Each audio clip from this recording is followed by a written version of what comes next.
विधान परिषदेसाठी कुणाला उमेदवारी द्यायची हे भाजपचं ठरलंय। भाजप, शिवसेना आणि अजित पवारांची राष्ट्रवादी मिळून विधान परिषदेच्या आमदारांनी विधानसभेचीही निवडणूक लढवली होती। यामध्ये भाजपचे प्रवीण दटके, रमेश कराड, गोपीचंद पडळकर, शिवसेनेचे आमशा पाडवी आणि राष्ट्रवादी काँग्रेस पक्षाचे राजेश विटेकर यांचा समावेश आहे। हे पाचही जण आता विधानसभेमध्ये गेल्यामुळे विधान परिषदेमधल्या महायुतीच्या 5 जागा रिक्त झाल्यात।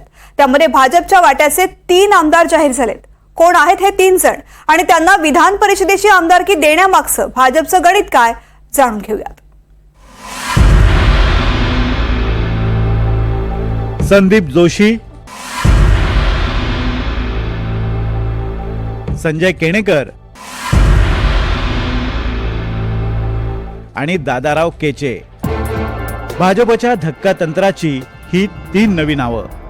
भाजपकडून विधान परिषदेसाठी संदीप जोशी, संजय केणेकर आणि दादाराव केचे ही 3 नावं ठरली आहेत। भाजपच्या केंद्रीय कार्यालयाकडून ही 3 नावं जाहीर करण्यात आली। विधान परिषदेच्या निवडणुकीसाठी महायुतीमध्ये भाजपच्या वाट्याला 3 जागा, एकनाथ शिंदेच्या शिवसेनेला 1 जागा तर अजित पवारांच्या राष्ट्रवादीच्या वाट्याला 1 जागा आली आहे। भाजपनं विदर्भातून 2घांना तर मराठवाड्यातून 1ला संधी दिली आहे। नागपूरचे संदीप जोशी हे फडणवीसांचे निकटवर्तीय मानले जातात। मुख्यमंत्री देवेंद्र फडणवीसांचे ते कॉलेजपासूनचे मित्र। देवेंद्र फडणवीस यांच्या कार्यालयात मानद सचिव म्हणून सुद्धा त्यांनी काम पाहिलंय। नागपूरचं महापौरपद भूषवण्याबरोबरच सलग 4 वेळा ते नगरसेवक राहिलेत। कोविड काळात नागपूर महापालिकेचे आयुक्त तुकाराम मुंडे आणि तत्कालीन महापौर संदीप जोशी यांच्यात वारंवार जाहीर वाद झाले होते। 2024च्या विधानसभा निवडणुकीत संदीप जोशी यांनी पश्चिम नागपुरात उमेदवारी मागितली होती, पण त्यांना उमेदवारी मिळाली नव्हती। आता संदीप जोशींचं नाव विधान परिषदेसाठी जाहीर झालंय। 30 वर्ष झाले मी भारतीय जनता पक्षाचा सर्वसामान्य कार्यकर्त्यापासून, युवा मोर्चाच्या कार्यकर्त्यापासून तर नागपूरच्या महापौरापर्यंत काम केलेलं आहे आणि त्याच्यामुळे पक्ष ज्या ज्या वेळेला जी जबाबदारी देईल ती जबाबदारी घेऊन काम करण्याचं आणि अंगावर घेऊन काम करण्याचा माझा स्वभाव राहिलेला आहे। त्यामुळे आता ही जबाबदारी दिलेली आहे, ही जबाबदारी निभवू, जेवढी चांगल्या पद्धतीने निभवता येईल। भारतीय जनता पार्टीचे विचार, भारतीय जनता पार्टीचे धोरणं जनमानसात अजून कसे रुजवता येईल याचा प्रयत्न करायचा निश्चितपणे प्रयत्न करेल। विधान परिषदेसाठी विदर्भातून जाहीर झालेलं भाजपचं दुसरं नाव म्हणजे दादाराव केचे। दादाराव केचे वर्ध्यातल्या आर्वीमधून 2 वेळा आमदार राहिलेत। वर्ध्यामध्ये भाजप वाढवण्यात दादाराव केचे यांचं योगदान मोठं आहे। जिल्ह्यात केचेंचा दबदबा आणि चांगला संपर्कही आहे। 2024 मध्ये आर्वीमधून फडणवीसांचे स्वीय सहाय्यक सुमित वानखेडे यांनी निवडणूक लढवली। त्यावेळी दादाराव केचेंनी बंड करत अपक्ष म्हणून आपला उमेदवारी अर्ज भरला होता। अमित शहा यांनी विधान परिषदेचं आश्वासन दिल्यानंतर केचेंनी हा उमेदवारी अर्ज मागे घेतला। आगामी स्थानिक स्वराज्य संस्थांच्या निवडणुकांच्या दृष्टीनं केचेंना उमेदवारी देण्यामागे भाजपची मोठी रणनीती आहे।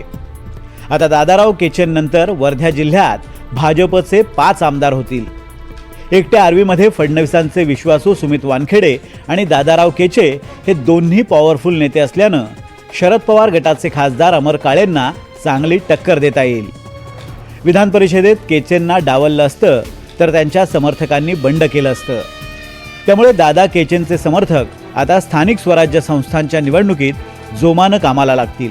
माझ्यावर आणि पक्षावर अधिक प्रेम दाखवून सर्व जनता जनार्दनांनी मला विधानसभेमध्ये पाठवलं आणि चांगल्या फरकानं मी त्या ठिकाणी निवडून आलो। तसंच 2019 मध्ये एकतर्फी माझी निवडणूक झाली, त्याही वेळेस मी निवडून आलो।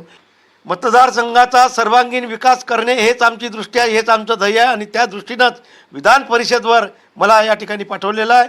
पक्षश्रेष्ठीनं दिलेले आदेश ते पूर्णत्वास नेण्याची ही माझी जबाबदारी आहे। धन्यवाद। भाजपनं मराठवाड्यामध्ये पक्षाचं काम केल्याची पावती म्हणून संजय केणेकर यांना विधान परिषदेची उमेदवारी दिली आहे। संभाजीनगर शहरातला भाजपचा आक्रमक चेहरा अशी केणेकर यांची ओळख। संजय केणेकरांनी बूथ पातळीवरून भाजपसाठी काम केलंय। केणेकर हे सध्या भाजपचे प्रदेश सरचिटणीस आहेत। त्यांनी संभाजीनगरचं उपमहापौर पदही भूषवलंय। भारतीय जनता युवा मोर्चा वॉर्ड अध्यक्ष आणि महापालिकेतला गटनेता अशा पदांवर केनेकरांनी काम केलंय. केनेकर यांनी भारतीय बहुजन कामगार संघामार्फत संपूर्ण महाराष्ट्रात अनेकांना भाजपशी जोडण्याचं महत्त्वाचं काम केलं. आगामी महापालिका निवडणुकीच्या अनुषंगानं पक्ष बळकट करण्यासाठी केनेकरांना विधान परिषदेवर संधी देण्यात आली आहे. भारतीय जनता पार्टीने माझ्यासारख्या सर्वसाधारण कार्यकर्त्याला, सर्वसाधारण समाजातील व्यक्तीला आज जी संधी दिली, संधी नव्हे तर जबाबदारी दिली, त्या जबाबदारीचा हा माझा सन्मानच आहे. आणि त्यामुळं खऱ्या अर्थानं महाराष्ट्राचं नेतृत्व माननीय मुख्यमंत्री देवेंद्रजी फडणवीस, तसेच महाराष्ट्राचे अध्यक्ष चंद्रशेखर बावनकुळेजी, महाराष्ट्राचे कार्यकारी अध्यक्ष रवींद्र चव्हाणजी यांचं खूप खूप आभार व्यक्त करतो, धन्यवाद मानतो की आपण जी जबाबदारी दिली ती जबाबदारी मी निश्चितपणे भारतीय जनता पार्टीला विचाराला दीनदलित उपेक्षित पीडितांपर्यंत घेऊन जाऊन खऱ्या अर्थानं भारतीय जनता पार्टी सर्वसाधारण व्यक्तीपर्यंत नेण्याचं काम मी या जबाबदारीतून करणार आहे. भाजपकडून विधान परिषदेसाठी अमर राजूरकर आणि माधव भंडारी यांच्या नावांचीही चर्चा होती. यापूर्वी राज्यसभेच्या निवडणुकीच्या वेळी सुद्धा माधव भंडारी यांचं नाव चर्चेत होतं. त्यावेळी भंडारींना उमेदवारी नाकारल्यानं त्यांचा मुलगा चिन्मय भंडारी यानं नाराजी व्यक्त केली होती. भाजपचे प्रवक्ते असलेल्या माधव भंडारींनी 50 वर्ष भाजपचं काम केलंय.